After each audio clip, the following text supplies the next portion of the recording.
지난주 우리는 이제 출애굽기 11장 말씀을 경고의 명함이라는 제목으로 함께 나누어 봤습니다.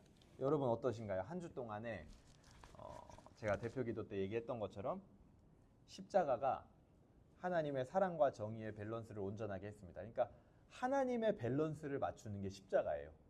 그러니까 엄청난 능력이 있는 거죠, 십자가에. 우리 인생의 밸런스를 맞추는 건 얼마나 쉽겠습니까? 십자가가. 그렇죠? 그래서 우리가 결국 십자가를 향하여 쏟아질 때 온전해질 수 있다. 그래서 십자가가 이끄는 대로 명과 암이 우리 인생에 두루 있게 됩니다. 근데 뭐 언제나 항상 우리가 명만 있고 우리가 언제나 항상 어두운 뭔가만 있고 그렇진 않죠. 오히려 그런 명암이 두루 있게 될 때 우리 인생이 어떻게 돼요? 훨씬 더 입체감이 있게 되죠. 우리가 미술에서 그림을 그릴 때도 그냥 평면적으로 그림만 그려놓으면은 좀 느낌이 없죠. 재미가 없죠, 그림이. 근데 거기에 이제 명암이라는 게 더해질 때 어때요? 훨씬 더 입체감 있게 사실적인 느낌이 나는 거죠. 마찬가지 우리 인생도 그 십자가를 따라서 명암이 두루 있게 될 때 훨씬 더 입체감이 있는 신앙이 형성되게 됩니다.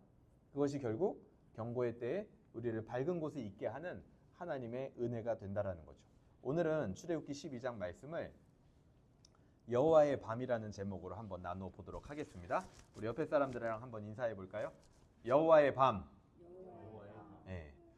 여러분 애덤 그랜트라는 이제 유명한 작가가 있습니다. 그래서 이 애덤 그랜트라는 사람이 쓴 책 중에 기브 앤 테이크라는 책이 있어요. 그 책에 보면은 사람을 세 부류로 이제 분류를 해요. 첫 번째가 테이커예요. 테이커. 이 테이커는 뭐냐면 자기의 유익을 챙기는 사람입니다. 테이커. 영어로 테이커. 두 번째는 매처라는 사람이 있대요. 매처. 이 매처는 뭐냐면 항상 1대1 관계를 유지하는 사람. 쉽게 말해서 받는 대로 주는 사람. 세 번째는 기버가 있다고 합니다. 기버. 기버는 뭐냐면 이타적으로 주는 사람. 이 세 가지 유형 중에 가장 많이 성공을 가져가는 사람이 어떤 유형일까요? 테이커. 그렇죠. 맞아요. 사실은 실제 사회 통계적으로 볼 때 그 책에 통계가 굉장히 잘 돼 있어요. 실제로 많은 경우 1번 유형 테이커의 사람이 성공을 많이 가져간다라고 합니다. 그런데 이 세 유형 중에 놀라운 게 진짜 그 일반적인 성공 말고 정말 그 압도적인 성공을 하는 사람들 있잖아요. 누구도 따라올 수 없을 정도로. 그런 압도적인 큰 성공을 거두는 사람은 어떤 유형인 줄 아세요? 3번. 기버 유형이 압도적인 성공을 거두는 사람이 된다라고 얘기를 합니다. 그래서 그 책에서는 그렇기 때문에 우리가 기버가 돼야 되는 이유가 바로 그거다. 압도적인 성공을 하고 싶은가 당신 분야에서? 그럼 결국 기버가 되라. 테이커가 되지 말고. 그런데 하지만 대부분의 사람들은요, 사실 우리가 인생을 살다 보면 1번 테이커도 아니고 3번 기버도 아니고 대부분 어디에 머물고 있습니까? 사실은 2번 매처라는 그 유형에 사실은 우리는 머물고 있어요. 그만큼 많은 경우 사람들과 세상은요, 이 기브 앤 테이크, 내가 받는 만큼 준다라는 그 개념을 당연하게 생각하고 익숙하게 여긴다라는 거죠. 대다수의 사람들이 그렇게 살고 있는 겁니다. 그렇기 때문에 실제로 세상에서도 통계적으로 성공을 경험하는 사람보다는 그냥 그렇지 않고 평이한 삶을 살아가는 사람의 수가 압도적으로 많은 이유가 거기에 있는 거겠죠. 그것에 익숙하기 때문에. 그것은 신앙에도 그대로 적용이 됩니다. 사람들은 세상에서 익숙한 관념들을 신앙에 그대로 적용하려는 경향이 있어요. 우리도요, 그런 게 되게 많아요. 그래서 그거를요, 사실은 우리가 복음 안에서 때를 벗겨내야 돼요. 세상에서는 이게 당연한 건 줄 알았어. 근데 알고 봤더니 그게 신앙적으로는 적용되지 말아야 될 것들이 되게 많아요. 예를 들어서 딱 한 가지만 얘기를 해드릴까요? 제가 예전에 어떤 청년을 상담을 하는데 그 친구가 되게 겸손하게 저한테 이런 말을 하더라고요. 상담 끝에. 목사님, 제가 문제인 것 같아요. 저만 잘하면 되는 것 같아요. 얼핏 들었을 때 이 세상에서는 그 말이 뭐예요? 되게 겸손한 말이죠. 그리고 뭔가 자기가 책임을 떠안는 어떤 그런 멋진 모습인 것 같습니다. 근데 하지만 제가 곰곰이 생각해 보니까 나만 잘하면 된다는, 내가 문제인 것 같다라는 그 메커니즘은 얼핏 잘못 딱 적용이 되는 순간 공동체에 잘못되어져 가고 있는 원인을 사람에게서 찾게 합니다. 내가 잘못된 것 같아요 라는 거는 네가 지금 잘못하고 있어? 이 메커니즘하고 똑같은 거예요. 사실은 공동체의 문제를 어디서 찾고 있는 거예요? 사람이 잘못했기 때문에 우리 공동체는 지금 잘못되어져 가고 있는 거야. 여기서 찾고 있다라는 거죠. 그래서 이게 세상에서는 겸손한 말처럼 보일지 모르겠지만 사실은요, 복음이 이끌어가야 되는 교회 공동체에서 적용된 말은 아니더라는 거예요. 우리도 마찬가지예요. 앞으로 공동체가 뭔가 좀 잘못되어져 가는 것 같을 때 여러분 절대 사람에게서 그 원인을 찾는 거 아닙니다. 우리가 잘 되어져 가기 위한 방식은 딱 하나예요. 내가 잘하면 되거나 나만 잘하면 되거나 네가 잘해야 되는 게 아니라 우리는 이미 잘 해놓으신 예수님을 바라보면 되는 거예요. 그게 복음적 공동체의 원리입니다. 이런 것처럼 이 세상의 원리들이 우리도 모르게 우리 안에 쓱 스며들어 있고 그것을 교회 공동체에 그냥 아무것도 모른 채로 복음의 필터링을 거치지 않은 채 적용하려는 모습들이요. 저는요 굉장히 많다라는 것을 많이 느껴요. 그리고 그게 제 안에도 있습니다. 그렇기 때문에 우리는 모든 것을 복음을 통해서 점검해 봐야 되는 거예요. 딱 대봐야 돼요. 복음이라는 자를 통해서. 그래서 사람들은요 세상의 원리를 신앙에 적용하려는 모습들이 굉장히 많이 있어요. 근데 제대로 된 건 뭐가 돼야 돼요? 신앙의 원리를 세상을 향해 적용되어야 하겠죠. 그게 우리 크리스천들의 사명 아닙니까? 그래서 이제는 공동체가 잘 되는 원리를 복음 안에서 깨달았어. 이미 잘 되고 있는 것들, 잘된 것들을 집중하고 바라보게 만들어야 되는구나. 그래서 내가 회사에서도 그런 사람이 돼야 되는 거예요. 어떤 집단과 단체를 이끌어도요, 항상 거기서는 문제의 원인을 찾으려고 하고 그 문제의 원인을 사람에게서 찾으려고 합니다. 그게 아니라 그걸 넘어서서 이미 잘된 것들을 보자는 거예요. 그런 사람이 우리가 돼야겠죠. 그런데 지금 우리의 흐름, 현대 교회와 사회의 흐름은 세상의 원리를 교회 안에 적용시키는 역전 현상이 일어나고 있다는 겁니다. 안타깝지만 현실이에요. 그만큼 신앙이 힘을 입었다라는 반증이 되는 거겠죠. 신앙이 이토록 힘을 잃게 된 원인은 앞에 얘기했던 그 기브 앤 테이크 현상에서 찾아볼 수가 있습니다. 많은 사람들이 거기에 머물러 있다라는 것에 신앙이 힘을 잃어가고 있다라는 원인이 있어요. 신앙의 근간이 무엇입니까? 하나님하고의 관계죠.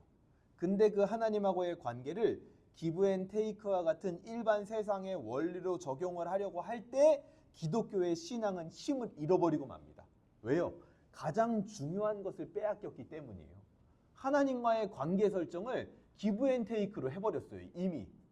그 순간 기독교 신앙은 힘을 잃어버리는 거예요. 하나님과의 관계 설정이 올바르지 않은 거예요. 가장 중요한 것을 지금 빼앗긴 겁니다. 성공하는 신앙, 그리고 끊임없이 솟아나는 그 신앙의 힘은 어디서 나오게 됩니까? 바로 하나님을 우리의 진정한 기버, 주시는 분, 기브 앤 테이크의 관계가 아니라 하나님이 우리에게 무한정 베풀어 주시는 분으로 만날 때 우리의 신앙의 힘은 솟아나는 겁니다. 그리고 그것이 우리를 성공하는 신앙으로 이끌어가는 거예요. 우리가 회복해야 될 지점은 거기에 있어요. 하나님은요, 우리에게 주시는 분입니다. 주시는 분. 하나님이 주셨기 때문에 우리도 줘야 된다? 이 개념을 여러분 이제 버리세요. 그냥 하나님은 우리에게 주시는 분으로 있으시기를 원하십니다. 그게 바로 우리 신앙의 원천이 돼야 돼요. 원천. 오늘 본문은요, 하나님이 진정한 기버다 이거를 보여줘요. 우리에게.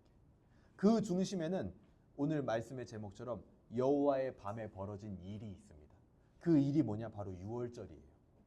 오늘 말씀을 통해 유월절의 이 정신, 하나님이 바로 참된 기버다라는 그 정신을 회복하고 그 하나님을 만나는 은혜가 있기를 주님의 이름으로 소망합니다.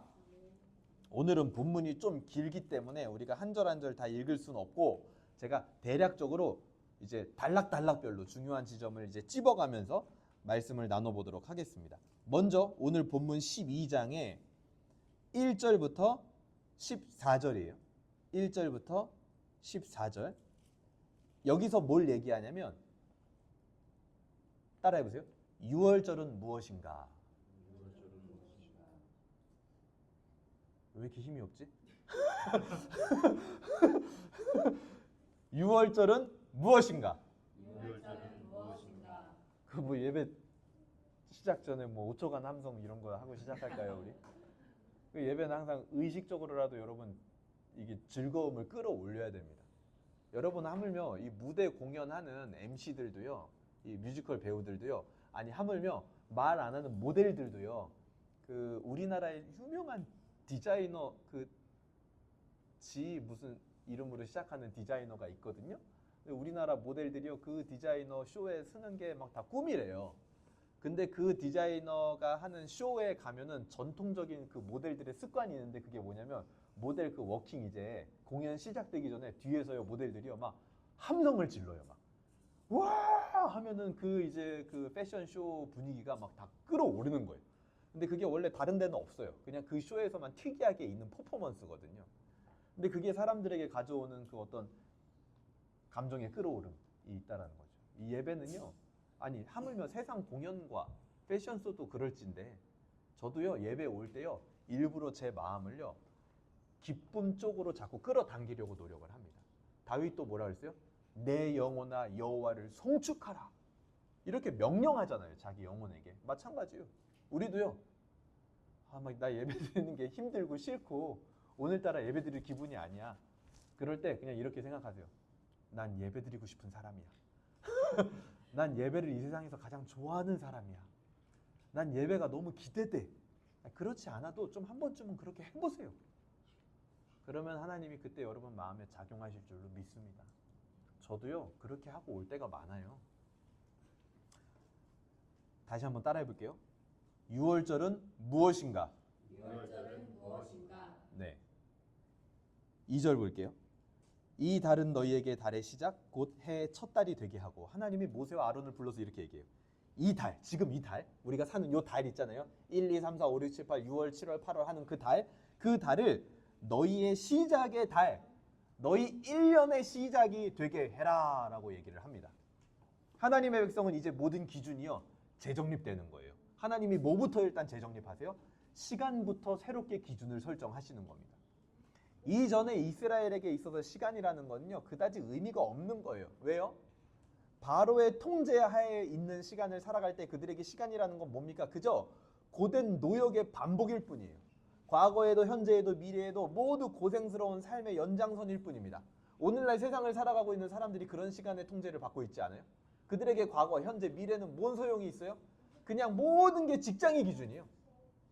월, 화, 수, 목, 금, 토, 일 이것을 얘기하는 기준이 뭐냐? 직장 생활이 그냥 기준이에요. 그냥 자기의 노동이 기준이 됩니다. 자기 인생도 어떻게 하면 그 노동을 빨리 끝낼 수 있을까? 자기 인생도 그 노동을 어떻게 하면 좀 더 가볍게 할 수 있을까? 자기 인생도 어떻게 하면 그 노동을 좀 시작할 수 있을까? 그저 그냥 고된 노역의 반복이었을 뿐입니다. 이스라엘에게 있어서 이전의 시간이라는 개념은. 근데 하지만 이제부터는 하나님이 통제하는 시간을 살아가게 돼요. 하나님이 통제하는 시간을 살아가는 자들에게 시간이란 어떤 의미입니까? 이제는 유월절 절기처럼 하나님이 이스라엘에게 앞으로 명령하실 수많은 절기처럼 기념할 것들이 가득하게 되는 것이 바로 그 하나님이 통제하는 시간을 살아가는 사람들에게 있어서 시간의 개념인 거예요. 고된 일이 아니라 축하가 있습니다. 무감각 대신 소망이 있는 거예요. 체념 대신 기대함이 있습니다. 일상적인 일들로 가득한 삶 대신 찬양할 것들이 가득한 삶이 되는 거예요, 이제는.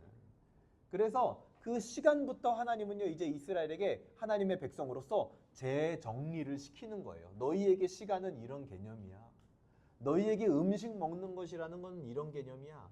너희에게 옷이라는 거, 너희에게 공동체라는 거, 너희에게 사람을 보는 관점이라는 거, 너희에게 가정이라는 거, 너희에게 집이라는 거, 너희에게 차라는 거, 너희에게 자녀라는 거, 너희에게 부모라는 거, 너희에게 이 호흡이라는 거, 이 모든 것들을 하나님은요 하나님의 백성들에게 새롭게 정리하시길 원하십니다. 근데 그 중에 오늘은 뭐예요? 시간이라는 걸 새롭게 정리하시고 시작하는 거예요. 3절 보세요. 너희는 이스라엘 온 회중에게 말하여 이르라. 이달 열흘에 너희 각자가 어린 양을 취할지니 각 가족대로 그 식구를 위하여 어린 양을 취하되. 이 어린 양을 잡는 절기가 뭐냐? 바로 유월절이라고 얘기를 합니다. 유월절이 어떤 의미인지는 뒤에서 계속 얘기를 할 거예요. 어쨌든 유월절이 3절에서 소개가 되고 있는 거예요. 이스라엘의 시간의 시작의 기준은 뭐냐? 유월절이었습니다. 10번째 재앙은요, 애굽의 모든 첫 번째 난 것이 죽는 장자 죽음의 재앙이었어요. 하나님은요, 이스라엘로 하여금 그 재앙을 피하게 하십니다. 그렇게 10번째 재앙 가운데서 구원받은 거, 그게 바로 유월절이라는 절기예요. 그게 바로 이스라엘 백성들의 시간의 기준이 됩니다. 여러분, 우리의 시간의 기준, 우리의 시간의 시작은 뭡니까? 바로 이 주일이 되어야겠죠. 이전하고는 이제 다른 삶이 되는 거예요. 특히 여기서부터 이스라엘 백성들은 이제 온 회중, 이 회중 공동체라고 드디어 불리기 시작해요. 그래서 이 회중들에게 공통적으로 적용되는 유대감을 하나님은 부어주시는 거예요. 일단 왜냐하면 공동체라면, 회중이라면 멤버십이 있어야 될 거 아니에요. 그래서 우리가 MT라는 것도 하는 거 아닙니까? 멤버십 트레이닝. 내가 같은 곳에 소속된 사람이라는 유대감이 있어야 될 거 아닙니까? 그래야 공동체를 더 사랑할 수 있겠죠.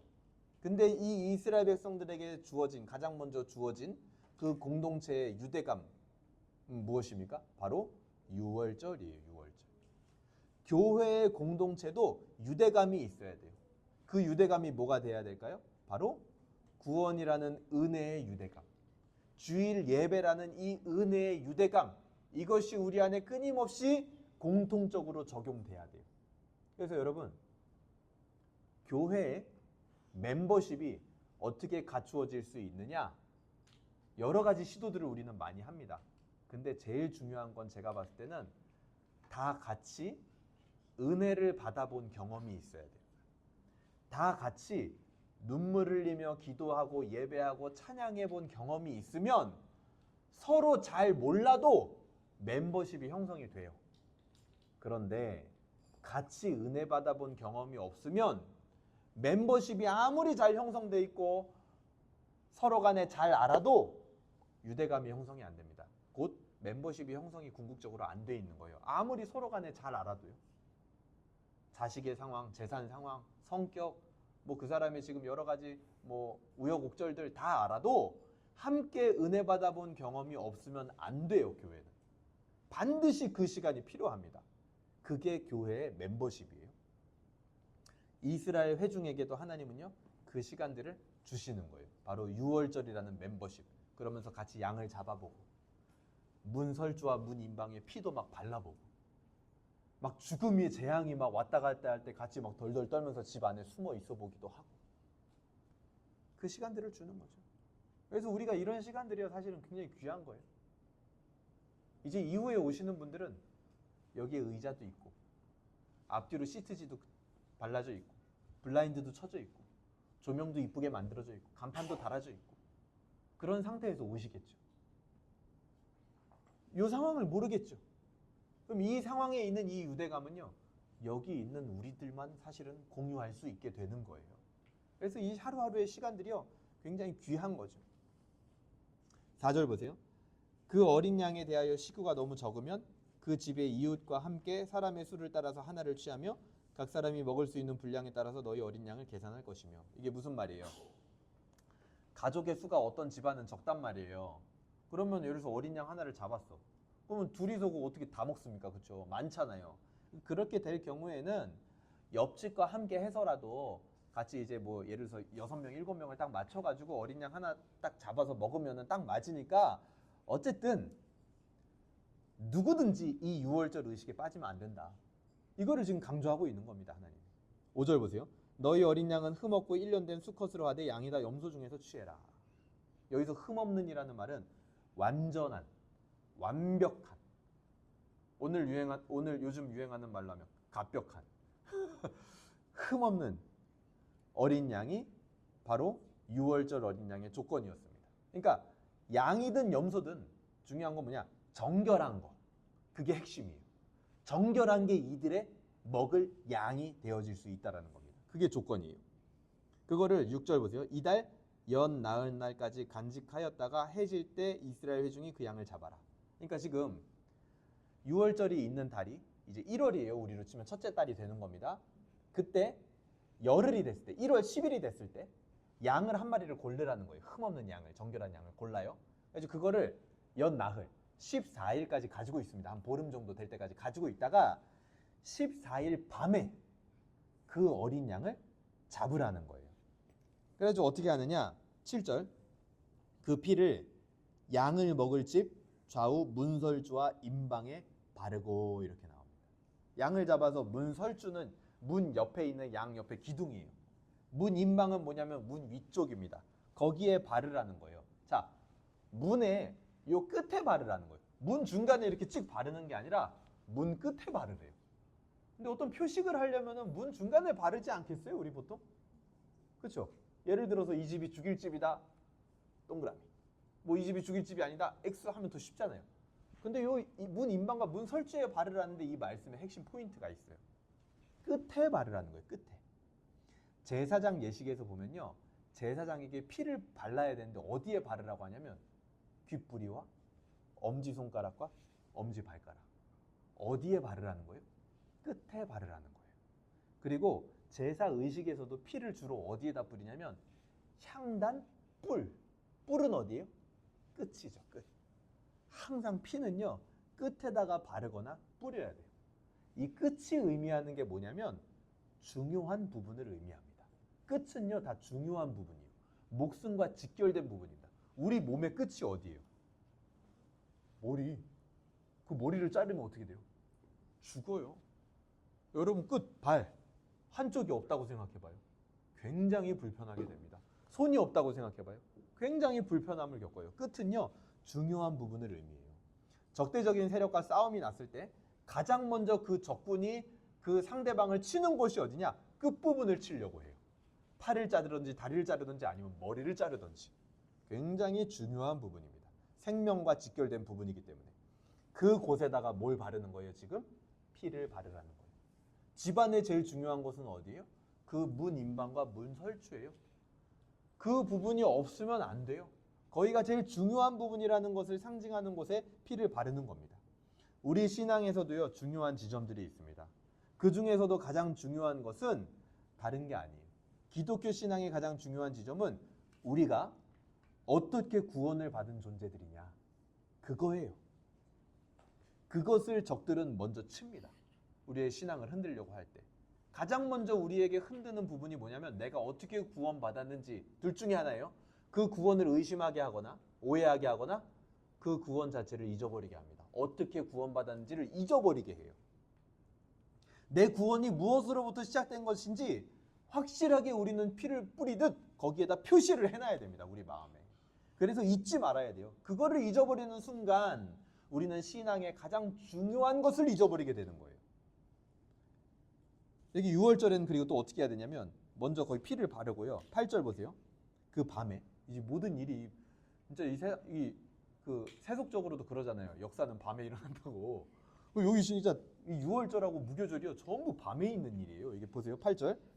그 밤에 그 고기를 불에 구워 무교병과 쓴 나물과 아울러 먹되 날 것으로나 물에 삶아서 먹지 말고 머리와 다리와 내장을 다 불에 구워 먹고.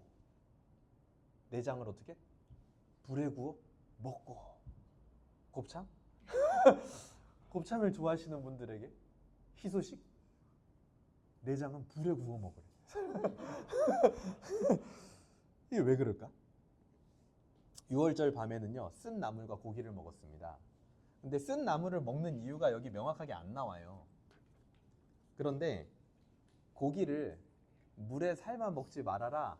이거를 통해서 왜 쓴 나물을 먹으라고 했는지 이유를 추측해 볼 수가 있습니다.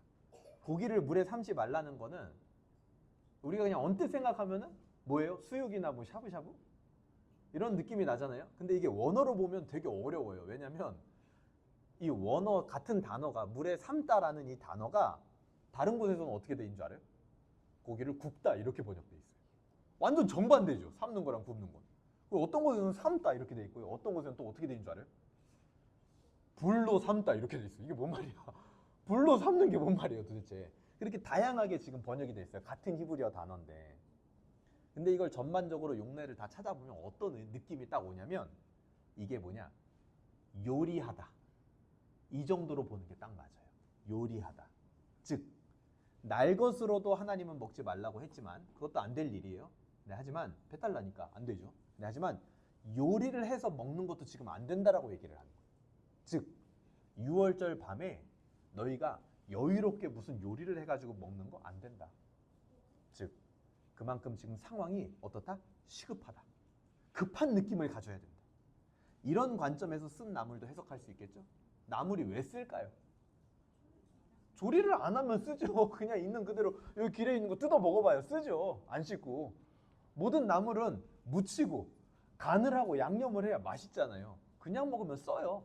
그러니까 나물도 어떻게 한 거예요 지금? 무슨 무치고 조미를 하고 가미를 하고 그런 거 하지 말라는 거예요. 그냥 먹으라는 거예요.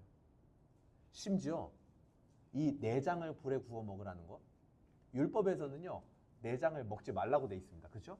근데 하지만 여기서는요 불에 구워서 그거까지 빨리 다 먹으래요. 그만큼 뭐예요? 여기서 말하는 분위기가 굉장히 시급하다. 급하다 이거예요. 급하다. 이것저것 가리지 마라. 내장에서 뭐 율법에서 그 많은 내장도 먹어라. 10절도 보세요. 아침까지 남겨두지 말며 아침까지 남은 것은 다 불태워버려라. 아니 뭐 이렇게 격해, 그렇죠? 아침까지 좀 남겨놨다가 먹고 출발하면 되잖아, 그렇죠? 굳이 뭐 새로운 거 할 필요 없잖아요. 근데요 남은 거를 불살라라 이런 거 자체도 뭐냐? 여유롭지 말아라. 시급성을 지금 굉장히 되게 강조하고 있는 겁니다. 본문의 분위기가. 결정적으로 11절에 나오죠. 너희는 그것을 이렇게 먹을지니 허리에 띠를 띠고 발에 신을 신고 손에 지팡이를 잡고 급히 먹으라 이렇게 돼 있죠. 이게 바로 6월절 밤의 분위기였습니다. 우리도 오늘 점심을 그렇게 먹어볼까요? 신발 신고 가방 다 메고 여자분들 자매분들은 핸드백 다 들고 아기는 안고 그리고 서서 도시락을 먹는 거예요. 급한 분위기에서. 이게 6월절 밤의 분위기였어요, 여러분. 6월절은요 원어로 패사 이렇게 돼 있습니다. 그리고 영어로는 뭐라고 돼 있냐면 패스 오버 이렇게 돼 있어요. 넘어가다. 한국어로 넘어가다라는 거죠. 6월이라는 것 자체가 이제 담을 넘어가다 이런 뜻이거든요. 재앙이 넘어가는 거예요. 구원을 의미하는 겁니다. 재앙에서 비껴가는, 거기서 건짐받는 구원. 즉 오늘 지금 이 6월절 밤의 분위기가 강조하는 건 뭐예요? 구원이 가장 시급하다라는 거예요. 구원의 문제보다 시급한 건 없다라는 겁니다. 아니 구원의 문제 앞에서 지금 무슨 내장을 먹네 안 먹네 이게 뭔 소용이냐는 거예요 지금. 이것저것 챙길 게 없다는 거예요. 구원보다 시급한 것 없다라는 것을 강조하고 있는 게 오늘 6월절의 정신이에요. 우리에게도 마찬가지예요. 구원의 그 정신을 회복하는 것보다 우리에게 중요한 건 없습니다. 그거를 우리는 가장 먼저 빨리 회복을 해야 돼요. 12절 보세요. 내가 그 밤에 애굽 땅에 두루 다니며 사람이나 짐승을 막론하고 애굽 땅에 있는 모든 처음 난 것을 다치고 애굽의 모든 신을 내가 심판하리라. 나는 여호와라. 이렇게 말하죠. 이 밤에 애굽 땅에서 처음 난 것들은 다 죽게 됩니다. 애굽의 신들을 하나님이 치셨다 이렇게 얘기를 하세요. 우상을 섬기는 자들의 최후는 뭐냐? 그 섬기던 것들과 같이 죽음을 만나게 됩니다. 하지만 6월절을 지키는 자들은 어떻게 돼요? 죽음으로부터 구원이 일어나는 밤이 돼요. 그래서 이 밤은요 두 가지가 동시에 임해요. 우상을 섬기는 자들에게는 죽음과 재앙, 6월절을 지키는 자들에게는 구원의 밤이 되는 거죠. 그때 13절 보세요. 내가 애굽 땅을 칠 때에 그 피가 너희 사는 집에 있어서 너희를 위하여 표적이 될지라. 그때 어린 양의 피가 표적이 되는 겁니다. 근데 이것도 좀 의문이에요. 왜냐하면 이스라엘 백성들이 지금요, 여러분 생각해 보세요. 애굽 땅에 여기저기 흩어져서 사는 게 아니에요, 우리처럼. 이때 이스라엘 백성들은요 고센이라는 곳에 다 같이 모여서 살았습니다. 집단 이주를 해왔거든요. 그리고 애굽 사람들 자체가 이스라엘 사람들이 자기들 사이에 껴서 사는 걸 싫어했단 말이에요. 그래가지고 고센 땅에 한 방에 몰아놓고 살았단 말이에요. 그러면 하나님이 그냥 고센 땅을 그냥 넘어가면 되잖아요. 근데 굳이 왜 어린 양의 피를 그 집에 다 바르게 했을까? 어차피 그러면 그 동네는 다 발라져 있을 텐데, 그렇죠? 왜 그랬을까요? 왜 굳이 어린 양의 피를 뿌려야 했을까요? 하나님이 강조하고 싶은 게 있는 거예요. 고센에 있을지라도 중요한 건 어린 양의 피라는 겁니다. 고센에 있다고 해서 다 되는 게 아니라는 거예요. 어린 양의 피의 표적과 흔적이 너희 각 가정에 각 사람에게 있느냐? 그게 중요하다는 거예요. 교회에 있어도 중요한 건 뭡니까? 그 어린 양의 피의 흔적이 나에게 있느냐? 이게 중요한 거예요. 히브리인이라는 것이 이들에게 표적이 되지 못합니다. 오직 어린 양의 피뿐이에요. 그게 중요한 거다, 너희에게는. 교회 교인이라는 거 그게 중요한 게 아니라 뭐가 중요하다? 그 피의 흔적, 구원의 흔적이 나에게 회복되어져 있느냐, 표적으로 남아 있느냐, 내 문인방과 설주에 발라져 있느냐, 그게 중요하다라는 거예요. 여기서 하나님이요, 그 피를 보면 죽음이 넘어간다 이렇게 말하거든요. 넘어간다라는 표현은요, 단순히 지나친다라는 게 아닙니다. 원어로 보면 이 넘어간다라는 게요, 보호하다, 그리고 서 있다, 이런 의미를 가지고 있어요. 하나님의 죽음의 재앙이 백성들에게 오지 못하도록 서서 지켜 보호하고 계시는 거예요. 하나님이 넘어갔다라는 건 그냥 지나쳤다 이 말이 아니라 죽음의 재앙이 오지 못하도록 그 뒤에서 하나님이 딱 서가지고 서서 지켜보고 있는 거예요. 그게 하나님이 넘어간다라는 의미 안에 있는 뜻입니다. 하나님이 뒤에서 지켜보고 있는데 감히 재앙이 하나님이 지키고 있는 가정 안에 들어올 수 있을까요? 절대 들어오지 못해요. 그 사람을 침범할 수 있을까요? 절대 침범할 수 없습니다. 재앙이 넘어갈 수밖에 없는 거예요. 14절 보세요. 너희는 이날을 기념하여 여호와의 절기를 삼아 영원한 규례로 대대로 지킬지니라. 여기서 기념해라 라는 말은요, 그 안에 어떤 의미가 담겨 있는 단어냐면 발생하다, 벌어지다 라는 의미가 있어요. 그러니까 기념하라 이 말은 어떤 말이에요? 다른 말로 하면 발생하게 해라, 벌어지게 해라 이 말입니다. 6월절을 기념하라는 것은 6월절이 벌어지게 해라, 6월절이 발생하게 해라 라는 거예요. 그것이 언제? 대대로 너희 평생에, 오늘 우리말로 친다면 날마다 6월절이 너희 안에 벌어지는 삶이 되게 해라 라는 겁니다. 그것을 너희의 심지어 규례로 만들래요. 규례를 좀 더 우리에게 다가오는 말로 해볼까요? 풍습으로 만들으래요. 각 민족마다 풍습이 있죠. 풍습. 너희 기독교인들의 풍습으로 만들어버리래요. 무엇을요? 날마다 6월절이 발생하는 거. 그거를 너희의 풍습으로 만들어요. 그래서 우리가 풍습으로 만들었죠. 어떻게 해요? 주일 예배 드리는 걸로. 우리의 풍속이 돼버렸어요. 이게. 날마다 6월절. 날마다 구원을 감사하는. 그것이 우리 안에 벌어지게 해야 된다는 거예요. 날마다 우리가 받은 이 구원이 우리의 삶에 벌어지도록 해야 돼요. 날마다 여호와의 구원의 밤을 보내야 됩니다. 이게 바로 절기의 진정한 의미예요. 그냥 단순히 절기의 형식만 지킨다 아니에요. 날마다 우리의 삶에 그 구원의 은혜와 감격이 벌어지도록 우리는 해야 돼요. 아침에 일어나서 그러니까 우리가 제일 먼저 해야 될 게 뭐냐? 이 절기를 준비하세요. 나는 하나님의 은혜로 구원받은 사람이다. 어린 양의 피로 하나님이 나를 지키고 보호하고 서서 계시는 존재다 라는 것을요, 우리 안에 계속 되뇌이고 그게 발생하고 벌어지게 해야 됩니다. 그게요, 6월절을 기념하는 거예요. 이게 바로 6월절의 의미입니다. 의미. 그리고 15절부터 20절은요, 무교절의 의미는 무엇인가? 따라해 볼까요? 무교절의 의미는 무엇인가? 6월절은요, 애굽을 떠나기 전날 밤에 벌어진 일이에요. 그러니까 애굽을 떠난 게 며칠이겠어요? 1월 15일이겠죠. 그렇죠? 계산돼요 지금? 왜냐면 1월 달 새로 시작했어요. 그 달 10일에 어린 양을 골라요. 그리고 4일 지나서 14일에 어린 양을 잡으래요. 그날 밤에.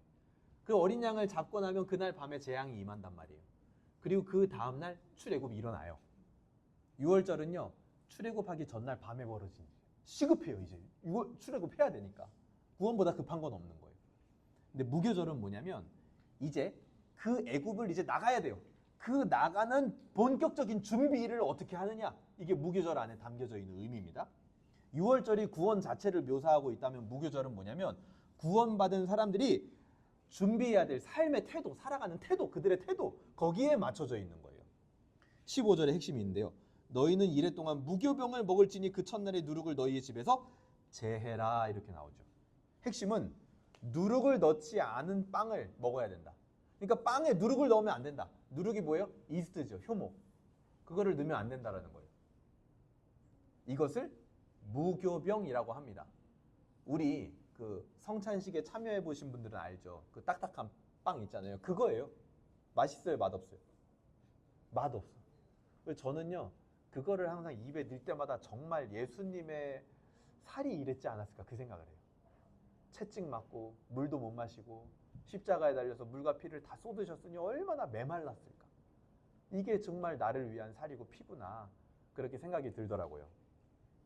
맛이 없었습니다. 왜요?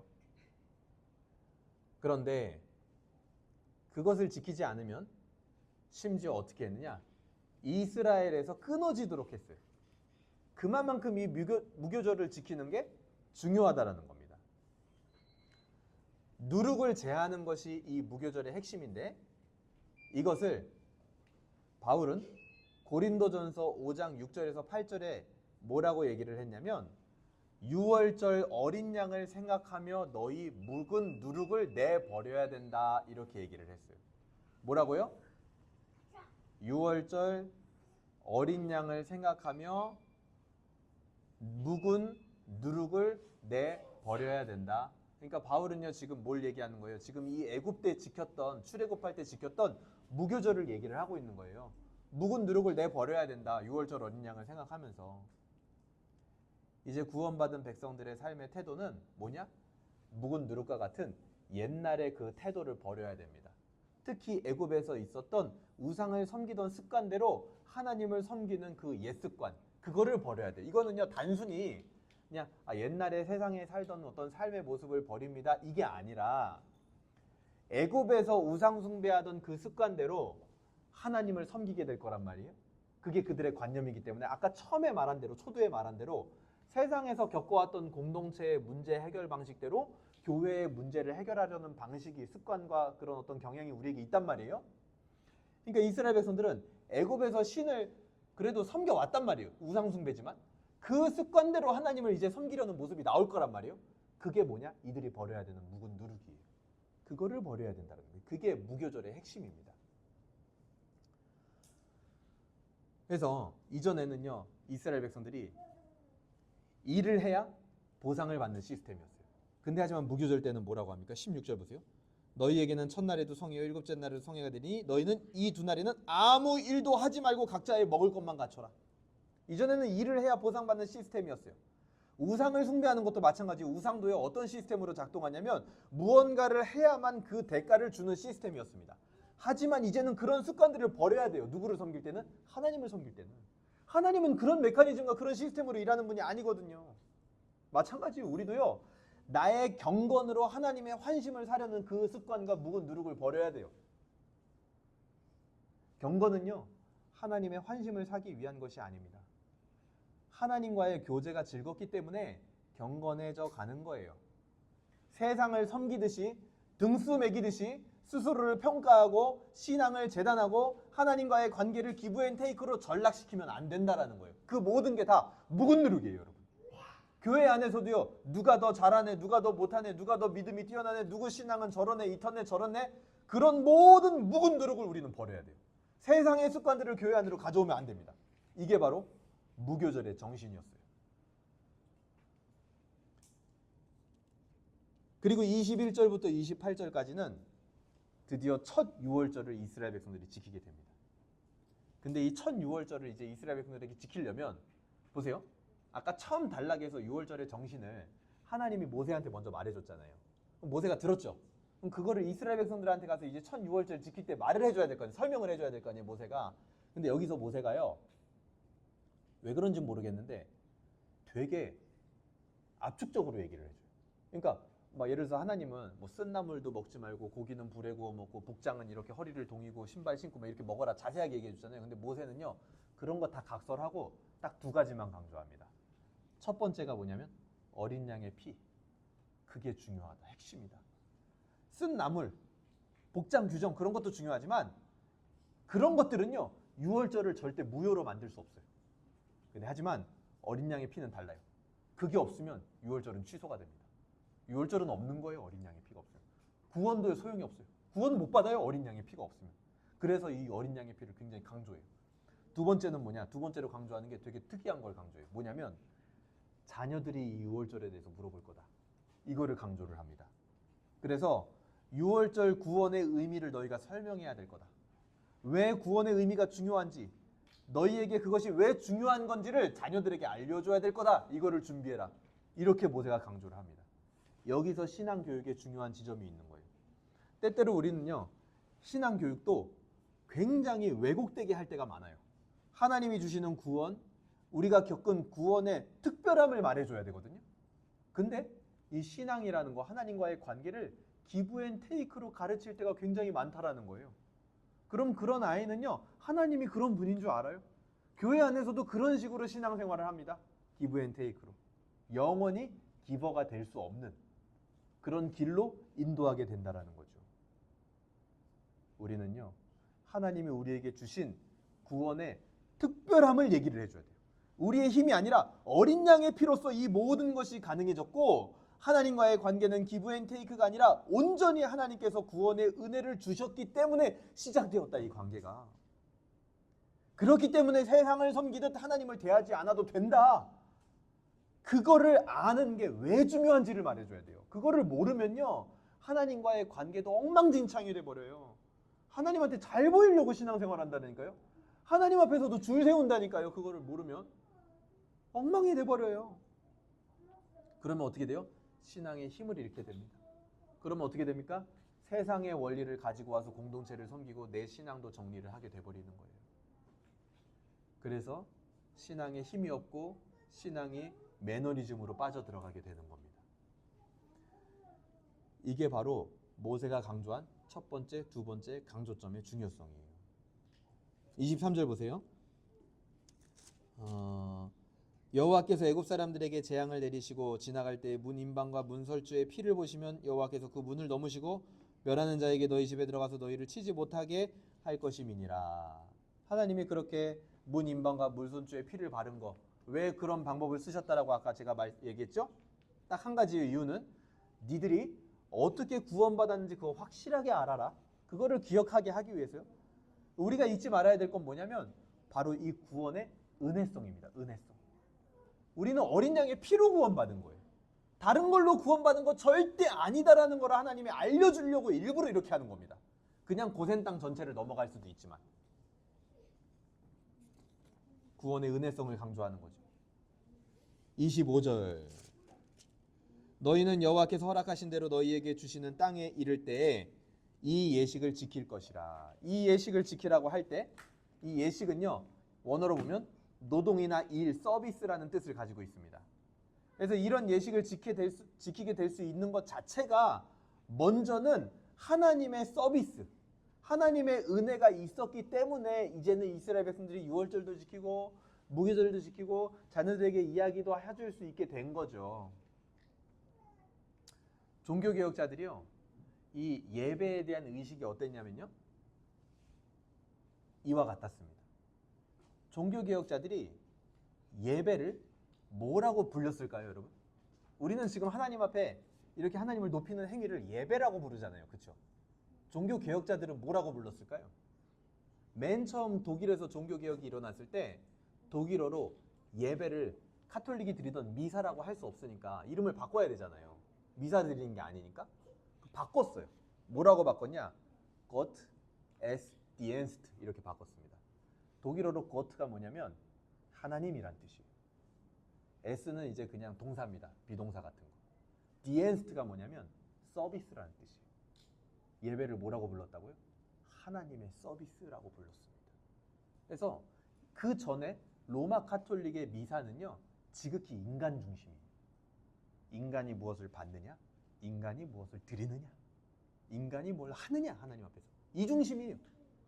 근데 이제 개혁자들은 그거를 바꾼 거예요. 어떻게? 야, 예배도 우리는 하나님 중심으로 가야 돼. 인간 중심이 아니라. 그래서 이 예배도 인간이 무엇을 받느냐, 인간이 무엇을 드리느냐, 그게 중요한 게 아니라 하나님이 무엇을 주느냐로 바뀌어야 된다, 우리의 의식이. 그래서 예배는 가장 먼저 하나님이 우리에게 은혜라는 서비스를 베풀어 주시는 거다. 그거를 우리는 받기 위해서 가는 것이다. 하나님이 베풀어 주시는 그 중심으로 예배의 개념을 바꿔버리는 겁니다. 우리도 마찬가지예요. 여러분, 이 예배에 여러분이 뭐 드리러 나온다? 다 부차적인 겁니다. 내가 뭔가 하러 나온다? 다 부차적인 거예요. 하나님이 준비하신 은혜의 서비스를 우리는 누리러 나오는 거예요. 하나님이 주시는 분으로 계시는 겁니다. 이 예배에. 그래서 우리가 이 예식을 지킬 수 있게 되는 거죠. 26절부터 27절까지 나오죠.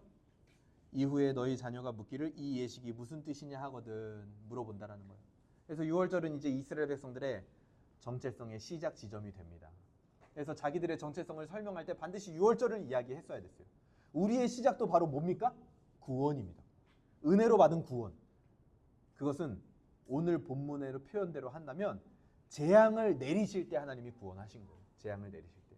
그냥 우리의 구원이라는 거는 잘 살다가 우리가 구원받았냐? 그런 거 아니에요. 가만히 있으면 우리는 재앙으로 가는 겁니다. 그냥 죽는 거예요. 그냥 하나님의 진노 가운데 살아가는 겁니다. 그 재앙에서 하나님은 은혜로 구원하신 것. 그게 바로 우리의 시작 지점이라는 거죠. 그것을 기억하니까 백성들이 어떻게 됐습니까? 27절 마지막에 뭐라 그래요? 백성이 머리를 숙여 경배하니라. 그것을 기억하게 되는 순간 경배하게 되는 거예요. 구원의 복음을 기억하는 거, 그것이 곧 경배고 예배의 핵심입니다. 핵심.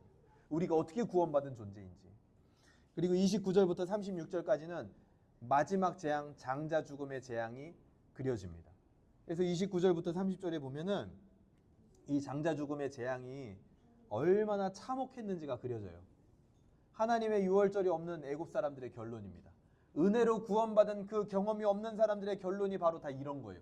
슬프고 부르짖고 소리 지르고 고통 가운데 거하고 날마다 우울하고 삶의 의미가 없어지고 내가 기대했던 것들, 내가 바랬던 것들 모든 것을 잃어버리게 되는 그 결론 만나게 된다라는 거죠. 31절 보세요. 밤에 바로가 모세와 아론을 불러서 이르되 너희와 이스라엘 자손은 일어나 내 백성 가운데서 떠나 너희의 말대로 가서 여호와를 섬기며. 그 무엇도 바로를 마지막 재앙에서 지켜줄 수 없었습니다. 요술사들도 신하들도 다 없어요. 결국 바로는 이제서야 하나님의 명령대로 합니다. 그리고 뭐라 그래요? 32절에 보면 자기를 축복해달라라고 마지막에 그런 부탁을 해요. 하지만 더 이상 모세는 이제 바로를 위해서 간구하지 않아요. 이전에는 막 바로를 위해서 간구했거든요. 이제 안 해요. 바로가요 도대체 이 지점에서 무엇을 그리고 왜 축복해달라는 건지 알 수는 없습니다. 본문에 안 나와요. 근데 확실한 건 뭐냐? 여전히 회개하고 있지 않다라는 거예요. 회개의 마음이 없다라는 거예요. 끝까지 자기중심적이라는 거예요. 나를 축복해달라. 하나님의 유월절, 구원이라는 건요. 우리가 알고 봤더니 어때요? 지극히 하나님 중심적입니다. 그래서 구원이라는 영역에요. 하나님이요. 삼위일체 하나님이 우리를요. 감히 껴들지도 못하게 만들어버렸어요. 우리가 거기에 참견 못해요. 하나님 지금 뭐 하세요? 넌 참견하지 마. 네 구원은 내가 알아서 한다. 이거예요. 아무도 인간이요 감히 구원에 손댈 수가 없어요. 지극히 하나님 중심적입니다. 유월절과 구원은. 근데 하지만 바로와 우상숭배의 특징은 뭡니까? 끝까지 자기중심적이에요. 그리고 그것이 자기들에게는 굉장히 큰 비극이죠. 구원이 하나님 중심적이라는 것. 그것이 우리에게는 은혜로 다가오죠. 우리를 그 구원에 안겨준 게 얼마나 감사한 일이에요. 우리를 만약에 꼈다고 생각해보세요. 야 자리 하나 만들어봐. 성령, 성부, 성자, 성령께서 갑자기 야 자리 만들어봐. 여기에 너도 와봐. 너도 와봐. 너 어떻게 해야 구원될래? 너 지금 이 심각해. 상태가 문제가 심각해. 상태가 많아. 너 이것도 못하고 너 이것도 못하고 너 마음에 문제가 많아. 너 어떻게 구원받으려고 그래? 자리를 하나 만들었다고 생각해봐요. 그거 우리에게 비극입니다. 오히려 하나님이요 굉장히 이기적으로 우리를 끼지 못하게 했을 때 그것이 우리에게 은혜가 된다는 거죠. 하지만 우상숭배의 특징은 뭐다? 자기중심적이다 라는 겁니다. 33절 보세요. 애굽 사람들은 말하기를 우리가 다 죽은 자같이 되도다 하고 그 백성을 재촉하여 그 땅에서 속히 내보내려 함으로. 그래서 이제는요 이스라엘 백성들이 애굽을 나가게 되는데 그때 애굽 사람들의 물품을 취하게 하십니다. 이때 얻은 재물들이요 굉장히 많아요. 근데 이 재물들이 나중에 어떻게 쓰이는지 아세요, 여러분? 둘 중에 하나로 쓰여져요. 하나는 성막을 지을 때 헌물을 합니다. 또 하나는 아론과 함께 금송아지를 만들 때, 우상을 만들 때 그때 장식품으로 쓰여요. 그러니까 하나님의 은혜를 통해서 얻은 이 재물들을 가지고 나중에 구원의 이후에 있을 영적 전쟁이 있을 것이다. 굉장히 힘든 선택의 시간이 있을 것이다라는 게 여기에서도 지금 암시가 되고 있는 겁니다. 그 영적 전쟁의 핵심도 뭐예요? 결국 죽음과 구원이 임했던 여호와의 밤, 구원을 기억하는 것. 그래야만 그 영적 전쟁에서 승리할 수 있는 거예요. 우리도 마찬가지. 우리에게 주어진 것들 많죠. 구원받은 백성으로. 그것들을 가지고 우리가 승리하려면 딴 게 아니에요. 우리의 구원이 은혜로 받은 것이다라는 걸 절대 잊으면 안 됩니다. 그거를 잊으면 우리는 져요. 근데 그거를 기억하면 승리합니다. 반드시. 그리고 나서 37절에서 42절에 이제 출애굽하는 장면이 나오게 됩니다. 37절 보세요. 이스라엘 자손이 라암셋을 떠나 숫곳에 이르니 유아 외에 보행하는 장정이 60만이었다. 처음에 애굽에 들어올 때 야곱의 가족이 몇 명이었어요? 70명. 근데 지금 몇 명 됐어요? 60만. 대한민국 육군이 65만입니다. 와, 하나님이 정말 아브라함에게 바다의 모래같이 하늘의 별과 같이 많게 할 것이다라는 그 말씀이 진짜 이루어졌네요. 하나님의 말씀과 언약만큼 신실한 게 없습니다. 근데 여기에 누가 껴 있었냐? 이스라엘 백성들만 있는 게 아니라 잡족들. 사실 표현이 좀 그렇다 그렇죠. 잡족들.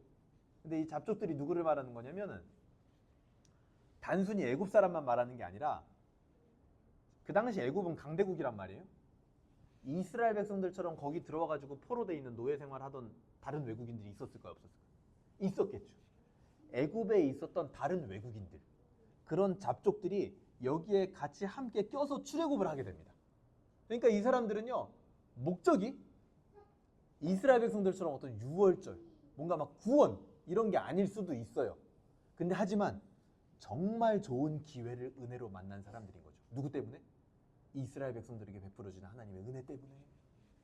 그들과 함께 했기 때문에 이들도 은혜를 함께 받고 구원을 받게 되는 거예요. 41절 보세요. 430년이 끝나는 그날에 여호와의 군대가 다 애굽 땅에서 나왔은즉. 이스라엘이 이제는 여호와의 군대라고 불려집니다. 실제로 세력이 적진 않았어요. 바로도 두려워할 정도의 세력이었습니다. 근데 하지만 하나님은 오직 하나님의 힘으로만 애굽을 굴복시켰어요. 이스라엘의 이 세력 많은 60만을요 막 군사로 훈련시켜가지고 막 애굽에서 쿠데타를 일으키고 그렇게 한 게 아니라 어떻게 했어요? 하나님의 힘으로만 굴복시킨 거예요. 하나님의 힘으로만 출애굽을 가능하게 했습니다. 구원이 오직 하나님의 은혜로 된 것임을 보게 하셨다라는 거예요. 앞으로 이스라엘 군대가 전쟁을 하게 될 때 기억해야 되는 게 그거예요. 아, 우리가 그때도 수가 많았지만 하나님의 힘으로만 우리가 애굽에서 나올 수 있게 됐지. 하나님의 힘으로 강대국이었던 애굽을 굴복시켰었지. 그거를 기억해야 되는 거예요. 42절 보세요. 이 밤은 그들을 애굽 땅에서 인도하여 내심으로 말미암아. 여기서 인도하여 내셨다라는 말이요, 이 단어가 굉장히 특이한 단어인데 속뜻에 보면은 인도하여 나오다, 인도하여 들어가다라는 두 가지 의미가 동시에 있습니다. 나왔다, 들어갔다, 이 말이요 한 단어에 그냥 다 들어가 있어요. 이게 바로 하나님의 구원의 속성이에요. 나오는 것이면서 동시에 들어가는 방향까지 제시를 합니다. 애굽에서 나오는 거이면서 어디로 들어가요? 가나안 땅으로 들어가요. 이 세상에서 말하는 자유와 구원은 뭡니까? 그냥 무조건 어디로부터 해방이 되는 거예요. 그리고 그 뒤로는 네 마음대로 살아도 된대. 그거는요 방종의 자유, 방종의 구원이죠. 하나님의 구원은 그것과 같지 않아요. 나오면서 동시에 올바른 방향으로 들어갈 곳까지 제시를 해주는 겁니다. 이게 우리가 받은 구원이에요. 이스라엘이 애굽을 빠져나온 그날 밤의 주인공은요 이스라엘이 아니라 바로 하나님으로 묘사가 되고 있습니다. 42절 보세요. 그 밤은 그들을 애굽 땅에서 인도하여 내심으로 말미암아 여호와 앞에 지킬 것이니 이는 여호와의 밤이라. 이스라엘 자손이 다 대대로 지킬 것이다. 출애굽 사건은요 이스라엘 백성들에게도 중요한 일이지만 성경은 그 포커싱을 하나님에게 맞추면서 마무리를 하고 있는 겁니다. 죽음과 구원이 함께 임하던 그 밤, 여전히 그 밤에 자기의 양떼를 지킨 하늘의 목자가 있었다라는 거예요. 그게 바로 하나님인 거죠. 그분이 바로 우리의 구원의 주인공이시라는 겁니다. 43절부터 51절까지는 다음 시간에 나누도록 할 거예요. 오늘 읽었던 우리의 본문은 구원이 무엇인지를 10번째 재앙과 함께 우리에게 보여줍니다. 여호와의 밤에 나타난 구원은 죽음이라는 재앙 속에서 어린 양의 피로 받은 구원이었습니다. 그렇기 때문에 이스라엘은 이제 누룩 없는 딱딱한 무교봉을 씹으면서 누룩과 같은 옛 습관을 마땅히 버려야 했습니다. 옛 습관이라는 게 뭐였습니까? 애굽의 우상을 섬기던 삶이었죠. 노예로 살던 삶입니다. 철저하게 착취당하고 빼앗기고 내가 일한 대가만큼만 주어지는, 그래서 평생을 그 안에서 다람쥐 쳇바퀴 돌듯이 노예로 살아갈 수밖에 없이 만드는, 그게 옛 습관이었단 말이에요. 하나님의 구원은 그걸 깨트리는 거예요. 어떻게 해요? 가장 파격적인 방법으로. 그저 하나님의 은혜로 이스라엘에게 구원이라는 놀라운 선물을 베푸신 거예요. 이것이 바로 여호와의 밤에 우리가 받은 선물입니다. 근데 하지만 여전히 세상은 철저하게 우리를 속이려고 하죠. 어떻게 해요? 옛 습관과 같이 하나님을 대하게끔 합니다. 그렇게 섬겨야 된다라고 자꾸만 우리 안에 얘기를 해요. 누가 얘기하는 거예요 도대체? 하나님을 두려워했지만 그 두려움은요. 여러분 생각해 보세요. 바로도요. 애굽 백성들도요. 하나님을 10번째 재앙에서는요. 다 두려워했습니다. 겁을 냈어요. 근데 그 바로가 하나님을 두려워한 두려움은요. 굉장히 자기 중심적인 두려움입니다. 자기에게 임한 재앙 때문에, 자기가 힘들어졌기 때문에, 자기가 받을 징계가 있기 때문에 하나님을 두려워한 거예요. 그래서 이스라엘 내보내고 뭐 하길 원했어요? 자기가 복을 받기를 원했어요. 마치 뭐 하듯이? 하나님과 거래하듯이, 기브 앤 테이크 하듯이. 그러니까 단순히 하나님을 두려워한다고 다 되는 게 아니라는 거예요. 하나님께 이걸 하지 않으면 안 될 것 같아서, 소위 말해서 왠지 재수가 없을 것 같아서, 왠지 벌을 받을 것 같아서, 왠지 한 대 치실 것 같아서 가지는 두려움과 그런 순종들, 그런 것들이 뭐냐? 바로 옛습관이에요. 옛습관. 우상을 섬기듯 하나님을 대하는 거죠. 하나님을요 고작 우상 취급하는 겁니다. 이게 바로 창세기 때부터 사탄이 인간을 속여온 거예요. 하나님을 우상 따위와 같이 여기게 만들었다라는 겁니다. 여전히 사탄은 그 일을 하고 있고 우리 마음에도 수시로 속입니다. 종말 때까지 사탄이 하는 일이 그거예요. 근데요 이제는 좀 더 고차원적으로 속이는 거예요. 왜요? 창세기 때는 사탄이 무슨 형상이었어요? 뱀이었죠. 뱀. 근데 마지막 계시록에 보면 어떤 형상으로 나타나요? 용의 형상으로 나타나죠. 뱀에서 용이 됐어요. 어떤 게 더 위험이 있어 보여요? 용이 더 위험이 있어 보이죠. 그러니까 우리를 속이는 그 방식이요 옛날보다요 훨씬 더 발전한다니까요. 사탄도. 옛날에는요 그냥 선악과 앞에서 이거 먹으면 네가 하나님처럼 돼, 요 정도 수준이었어요. 근데 이제는요 차원이 다른 수준으로 우리를 속여요. 아까 말한 대로 야 교회 공동체 안에서도 누구에게 좀 잘못이 있고 그 사람만 잘하면 교회 공동체가 잘 될 수 있는 거 아니야? 이런 식으로 굉장히 교묘하게 우리를 속입니다. 우상 숭배하던 습관을 신앙 안으로 가져오도록 하나님을 오해하게 만드는 거죠. 신앙을 오해하게 만드는 거예요. 그 오해로 인한 옛 습관이 반복이 되면요 결국 하나님 곁을 떠나게 되는 결과를 맞이하게 됩니다. 그것은 결국 신앙을요 종교 행위로 전락시키고 신앙생활까지도 비교하게 하고 막 컴플렉스가 되게 만들고 아주 무서운 질병, 누룩 같은 것들인 거죠. 그 누룩은요 내 성격과 성품으로부터 혹은 자라온 환경으로부터 혹은 누군가 던진 말 한마디로부터 아주 작은 것이지만 우리 마음에 심겨졌을 때 부풀어가지고 우리 마음의 모든 공간을 채우게 됩니다. 그리고 우리 안에 있던 구원의 감격과 기쁨을요 그러면서 슬쩍 몰아내는 거예요. 어떻게 구원받았는지를 슬쩍 잊어버리게 만들어버려요. 그리고 그것과 비슷한 조금 질 떨어지는 기쁨을 우리에게 줍니다. 그리고 그 정도로 서서히 만족되게 만들고 중독되게 만들어요. 보이지 않는 신앙의 유리천장을 만드는 거죠. 그래서 원래 이 구원이라는 것은 이 정도 감격인가 봐, 그냥 이 정도 기쁨인가 봐, 그렇게 생각하게 만들어요. 그래서 여러분 요즘 성경학자들이요 연구를 한 게 유대교와 천주교에 대해서, 카톨릭에 대해서 우리가 오해하고 있는 게 굉장히 많아요. 유대교와 카톨릭은요 행위로 구원받는다라고 가르치는 종교가 아닙니다. 은혜로 구원받는다라고 가르쳐요. 걔네들도. 유대교도요 은혜로 구원받는다라고 가르쳤어요. 옛날부터. 그게 요즘요 다 밝혀졌습니다. 근데 걔네와 우리의 차이가 뭔지 아세요? 걔네는요 은혜로 구원받아, 그런데 이런 것들도 좀 해야 하나님이 기뻐하셔 하고 은근히 무언가 하나를 첨가해요. 그게 문제인 거예요. 우리는 뒤에 그 꼬리를 잘라야 돼요. 우리는 은혜로 그냥 구원받는 거고 그걸로 하나님이 우리를 기뻐하시는 거예요. 그게 끝이에요. 그 뒤에 어떤 사족을 더 이상 붙이면 안 된다는 말이에요. 그거를 붙이는 순간 우리의 마음에 진정한 구원의 기쁨과 갈급함과 갈망을 다 빼앗기게 되는 겁니다. 이 모든 일들은 하나님이 주신 온전한 구원의 은혜에서 우리의 시선을 옮길 때 나타나는 현상이에요. 신앙으로도 줄 세우게 하는 거예요. 그때 우리는 언제나 이 6월절의 정신을 기억해야 됩니다. 6월절에 잡은 어린 양의 피가 죽음의 재앙을 넘어가게 하고 애굽으로부터 구원을 이루게 했습니다. 아니 도대체 그 어린 양이 뭐길래 그 정도의 힘이 있냐는 거예요. 그 피가 뭐길래. 6월절 어린 양이 무엇이었는지 46절에 힌트가 있습니다. 46절만 우리 한번 같이 읽어볼까요? 시작. 한 집에서 먹되 그 고기를 조금도 집 밖에 내지 말고 뼈도 꺾지 말지며. 뼈가 꺾이지 않은 어린 양이 요한복음 19장 36절에 한 번 더 등장합니다. 찾아볼까요? 요한복음 19장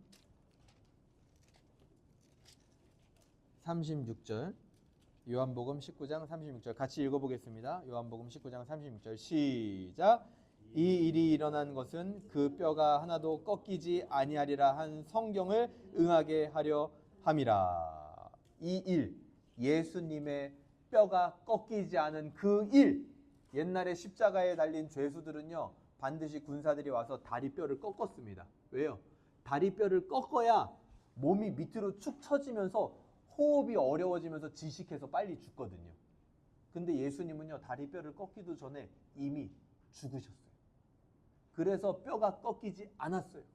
그 뼈가 꺾이지 않은 것도 결국 뭐였다? 성경을 응하게 하려고. 즉 뼈가 꺾이지 않은 이 6월절의 어린 양은 바로 예수 그리스도를 상징하는 거라는 거죠. 이 6월절의 어린 양의 실체는 예수 그리스도였던 거예요. 이 어린 양의 피가, 6월절에 잡았던 어린 양의 피가 하나님의 10번째 재앙을 지나가게 할 정도의 능력을 발휘했다면 도대체 예수 그리스도의 그 진짜 피, 그거는 얼마나 능력이 있다라는 말이에요, 여러분. 우리가 상상도 할 수 없을 정도예요. 그러니까 우리는 은혜로 구원받은 거, 예수 그리스도의 그 피로 구원받은 거, 그걸로 그냥 끝내도 돼요. 그게 전부예요, 우리 신앙이. 그게 우리의 시작 지점이에요. 거기에 자꾸 다른 사정을 붙이면 안 된다고요. 자꾸만 다른 것으로 하나님의 기쁨을 얻어내려고 하고 다른 것으로 하나님의 환심을 살려고 하는 옛 누룩을 다 버려야 된다라는 말이에요. 우리가 전하는 바 우리의 구원은요, 우리 스스로 무력하다라는 겁니다.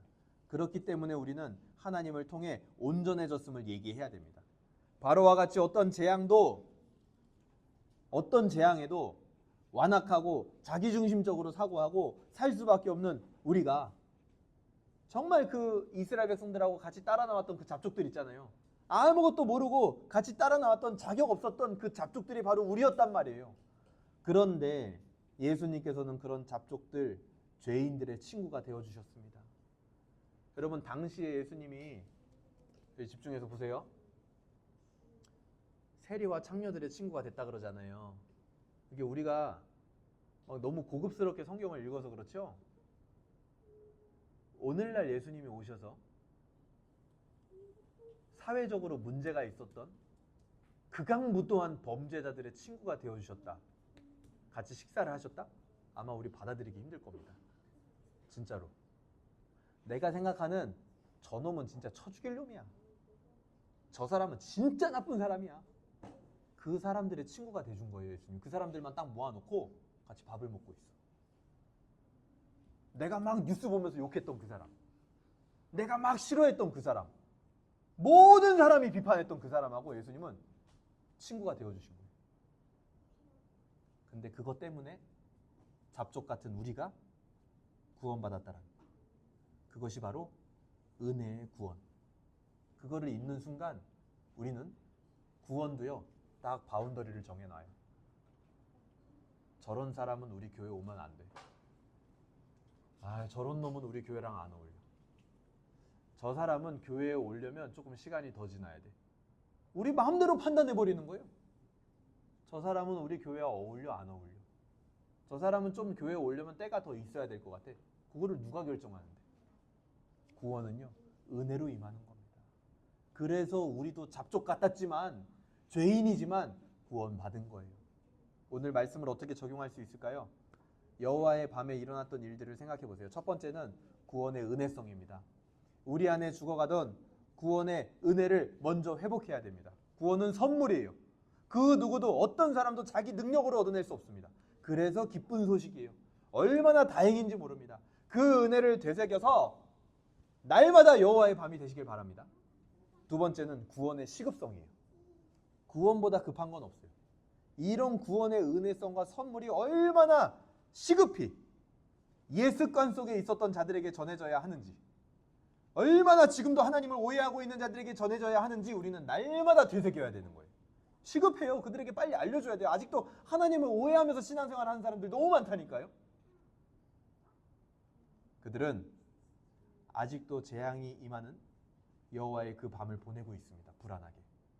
그래서 자기들이 예배 안 간 것도, 기도하지 않은 것도 다 하나님 앞에 막 죄처럼, 하나님이 그래서 나를 이제는 기뻐하지 않을 거야, 그렇게 생각하면서 사는 사람들 굉장히 많아요. 그들에게 빨리 우리는 시급성을 가지고 전해야 됩니다. 세 번째, 옛습관을 버려야 됩니다. 구원의 은혜성이라는 게 하나님과의 관계의 기본이에요. 내 마음을 차지하고 있었던 옛습관, 하나님께 나아가는데 장애물을 다 버리고 누룩을 제거해야 됩니다. 세상에서 인정받았던 것처럼 하나님께 인정받는 거 아니에요. 그 공식. 우상을 섬기듯이 하나님을 섬기는 거 이제는 그 공식 아니에요. 그냥 하나님은 우리를 구원했기 때문에 기뻐합니다. 예수 그리스도의 피 때문에 기뻐하는 거예요. 네 번째, 그것을 대대로 기억하시길 바랍니다. 먼저 나의 삶에 날마다 여호와의 밤이 되게 하세요. 내가 받은 구원의 은혜를 매일 하루 5분만이라도 아침에 일어났을 때, 저녁에 잘 때 생각해 보시길 바라요. 그리고 그 구원의 은혜를 자녀들에게 들려주시길 바랍니다. 그걸 준비하세요. 얼마나 잠에서 일어나면 딱 되새기세요. 맞아, 나는 예수님의 피로 구원받은 사람이에요. 하나님은 나를 기뻐해. 그거는요, 세뇌하는 게 아니라요, 그냥 사실을 되새기는 거예요. 그것을 대대로 기억하시길 바랍니다. 오늘 말씀이 우리에게 주는 소망과 비전은 무엇입니까? 웨스트민스터 신앙고백서 3장 제목이요, 하나님의 영원한 작정이라는 장이 있어요. 거기 5항에 보면 선택의 은혜성이라는 항목이 있거든요. 거기서 이렇게 말해요. 제가 들려드릴게요. 하나님께서는 생명에 이르도록 예정되어 있는 사람들을 창세 전에 자신의 영원하고 변함없는 목적과 그 뜻의 은밀한 계획과 선하고 기쁘신 뜻을 따라 선택하여 영원한 영광에 이르게 하셨다. 구원을 언제 작정하셨대요? 창세 전에. 창세기 1장 1절 전에, 온 세상 만들기 전에 하나님이 제일 먼저 한 게 뭐냐? 내가 얘 구원해야겠다 하고 마음 먹는 거. 그거를 제일 먼저 하신 일이에요, 하나님이. 이것은 사람에게 있는 믿음이나 선한 행위, 인내 또는 피조물 안에 있는 다른 어떤 것들로 말미암아 된 게 아니라는 겁니다. 그런 것들은 하나님을 감동시켜서 사람들을 선택하게 하는 조건이나 원인이 되지 못한다, 이렇게 말해요. 하나님 감동 못 시켜요, 그런 것들. 그냥 하나님은 원래 나한테 감동하고 있어요. 왜요? 예수님의 피 때문에. 오직 하나님의 값없는 은혜와 사랑에 근거하여 된 것이며 모든 것은 하나님의 영광스러운 은혜를 찬송하기 위한 것이다. 이거를요, 우리 안에 이 기쁨이 폭발력 있게 일어날 때 우리의 행위도 자연스럽게 하나님의 아들로서 순종의 행위로 바뀌어져 가는 그 순서, 그거 여러분 지키세요. 오버하지 마세요. 막 이제 이 단계는 나는 지나가고 빨리 이제는 뭔가 하고 그래야 하나님이 기뻐하시지 않을까? 여러분 과하게 하지 마세요. 신앙의 정도를 지키세요. 이 구원의 감격과 기쁨이 우리 안에 폭발력 있게 일어나야 됩니다. 말씀을 정리합니다. 바쁘게 살 때, 그리고 또 여유 있게 살 때, 날마다 여호와의 밤에 일어난 구원의 은혜가 나의 존재의 근원이 되고 있습니까? 그렇지 않다면 바쁘게 살 때는 모를 수도 있어요. 근데 하지만 그 삶이 끝나면 한없이 공허할 겁니다. 반대로 여유 있게 살 때는 또 모를 수도 있습니다. 근데 하지만 바빠져 보면 다시 옛 습관들이 하나님과의 관계에서 드러날 거예요. 어떨 때요? 나의 존재의 근원에 그 구원의 은혜라는 걸 놓지 않을 때. 그때마다 우리가 잊지 말아야 할 것은 바로 이 유월절의 정신입니다. 그들이 어떻게 구원받았는지, 우리의 삶에서 벌어지는 영적 전쟁이 바로 이것입니다. 우리의 구원이 어디서 왔는지, 내가 어떻게 구원받은 존재인지를 기억해내는 것, 그게 바로 우리의 영적 전쟁이에요. 그래서 우리의 매일을 구원이 임했던 여호와의 밤이 될 때 우리는 비로소 승리하게 되는 겁니다. 이번 한 주도 여호와의 구원의 밤이 되는 한 주가 되기를 주님의 이름으로 소망합니다. 우리 시간 같이 오늘은 말씀을 다음 시간에 같이 읽는 걸로 하고